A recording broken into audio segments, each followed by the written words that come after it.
Hello, my name is Ethan, and welcome back to another episode of Path of Exile Ultimatum League 3.14. In this episode, I have a Blight Oil tier list. Small flashbang, but these are the changes to oils. I also have all the oils here, so I'm going to be showing the oils, what they do now, what the new ones are, and also I have a tier list, so I'll show you guys the tier list now, but I'll explain the tier list after.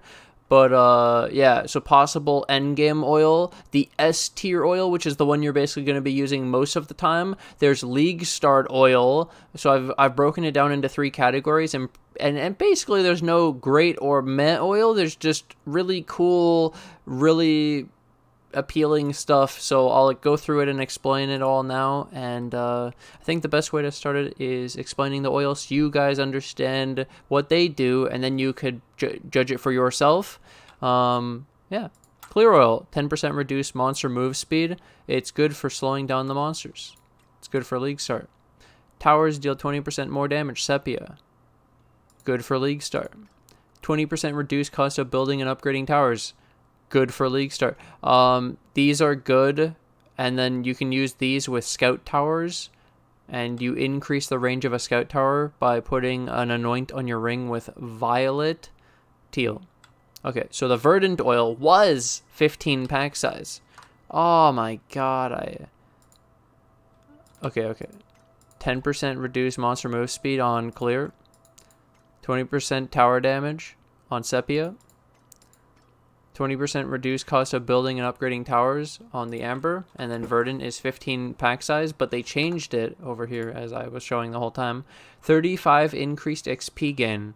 So in my tier list, I put this in league start because the old one was, I believe, Azure, and it was 15% XP. And so this is 35, and at league start, that's not bad. Like, Blight was bad XP, but with 105 instead of 45, yep, that's it. That's the missing ingredient for being a really good XP method, probably. Doubling the XP from Blight. Not bad. Not bad. It wasn't that bad. It was pretty bad. But then we continue. We have Teal. And now Teal is changed to this endgame one. So I'll show you here. No longer causes varieties of items contained in 5 Blight Chests to be lucky. And now it causes Blight Monsters in areas to spawn faster. And then it causes the encounter duration to be 40 seconds shorter. So if you do 3 of these, it's 2 minutes. 2 minutes shorter. So you could get a 3-minute blight. And so I put this as an endgame oil because I figure that I've run a ton of these. And if you reduce the time to 3 minutes, you're going to spend more time looting than you do running the map, and this basically becomes 100 deli, and it's kind of funny. So this is like a possible end game, and I think this would be kind of hard. Like, this would be kind of hard. I don't think it's the thing you do when you first get to Blight. You're like, yep, I'm going to add Teal and get the most out of it. Like, this was going to be hard. So they really turned it all on its head and gave us an end game, some end game options potentially to get even more out of it. It's really cool, actually. So then we have Azure, like I said, removed the XP, and we gained, this is funny, this is cool. We gained 4 lucky chests. So we lost the 5 on Teal and gained 4 on Azure, so it's not as good. So Azure's still like up here though, because like, well, it's still lucky chests, and this is still cheaper than Crimson and Silver. These are the only other 2 lucky, so you might use your extra Azures. And if you get automatically anointed Blight Maps with the Epidemiology node in the Lyra or Thane, then Azure's not terrible. This is what I'm also pointing out, that there's not really many bad oils that you can get. They all kind of do stuff, and they're all kind of useful, and so then it made that node more useful. Then we continue. We have Indigo Oil. So it no longer causes 40% more tower damage, and it now causes 3 Blight Bosses. So I put this also in the possible endgame because 9 more Blight Bosses, and then we could use this to get more Badge of the Brotherhoods and uniques from Blight. But this seems like it would be difficult and harder than normal, so I put it in endgame, and it's to get more in a weird way out of your Blight that's very specific, so I put it as a possible endgame targeting. A targeting method, yes.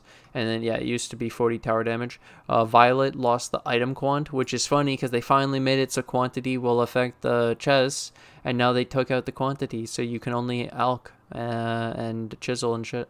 Now it causes lanes of Blight to have 20% chance for an additional reward chest. That's so cool, so I put that in S tier. Violet seems so good now. I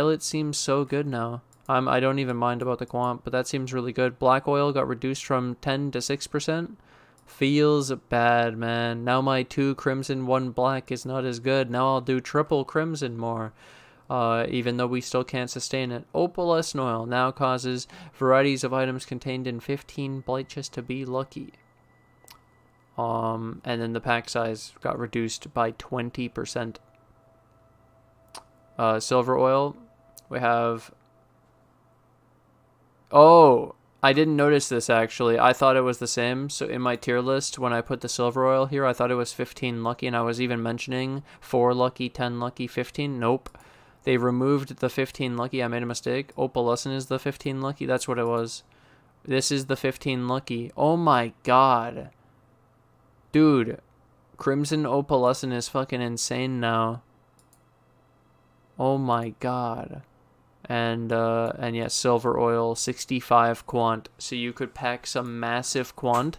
So these are all like, obviously we normally don't use opalescent silver gold on maps because it's too expensive, and I would only do these for videos, for jokes, as like a meme, like look at the cool loot. But I guess if they keep changing and they buffed it, this is a buff because it's 1 tier lower, and here this is 65 quant.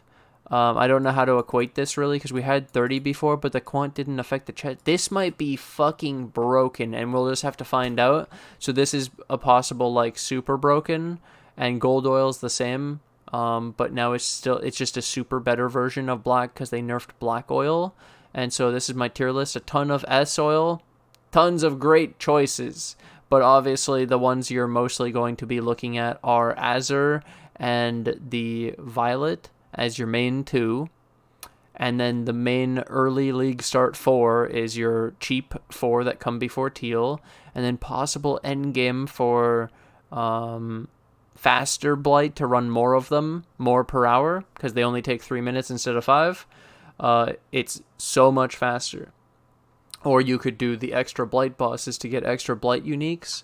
Or, like I said, you could go upgrade later when you're rich and you don't care anymore. You could start to use the blacks and the crimson. The black is nerfed technically, but it's still good. And the crimson's the same. And then they changed the silver to opalescent. This shit's crazy, dude.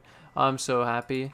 And then I was able to put out a tier list. So I ended up taking screenshots of every single thing and then putting them in, and it's so sick, dude. So then I can share this tier list with you guys. And I wrote here, this is the Game Report's tier list. Teal is possible endgame because it can make Blights take less time to complete than they do to loot. Indigo adds 3 Blight Bosses. Azure's our new Teal Oil, but it only gives 4. We get 10 lucky with Crimson. Violet, 20% chance for additional reward chests. I tried to explain the main ones so that like if someone's coming to it. And then I really like early clear oil when you're doing like the tier 1 maps because you can sustain clear and it slows the movement of the monsters, and it helps.